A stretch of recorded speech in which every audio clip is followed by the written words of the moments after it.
Dobré ráno, princezna. Treba vstávať, už je nový dníček. Vstávaj, inak prídeš neskoro tam, kam máš prísť. Vstávaj, ty prispatá opica! Kto bude šúpať zemiaky? Vtáčiky si spievajú a slnečko nie, už zase tu škrieka. Všetci na mňa Drž hubu! Kto to má počúvať? Pri srdiečku má hneď. Praskajú mi už tie bubenky. Zrkadielko, povedz mi, kto je najkrajší. Ty nie. Vieš, že ťa môžem rozbiť. Ty si tá najkrajšia. Myslela som si. Čo sa predbiehaš?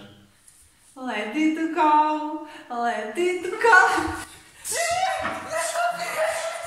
No ja mám malého psa doma a on vie štekať abecedu a keď chcem, aby to štekal odzadu, tak je agresívny a začne mi hryzť nohu. O čom to rozpráva? Aký malý pes? Kto je táto žena? A joj, už je veľa hodín, už musím... Konečne už ide preč. Bal som sa o svoje zdravie. Rada som ťa poznala. A prečo je v mojej záhrade? Ja som v poriadku. Túto pánku tu nechám. Podľa toho ma potom nájde.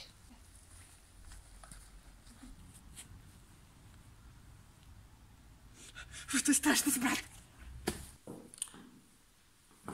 O čo to tu v kuse zakopávam? To sú trpaslíci, oni sa hýbu. Si na stretnutí malých ľudí.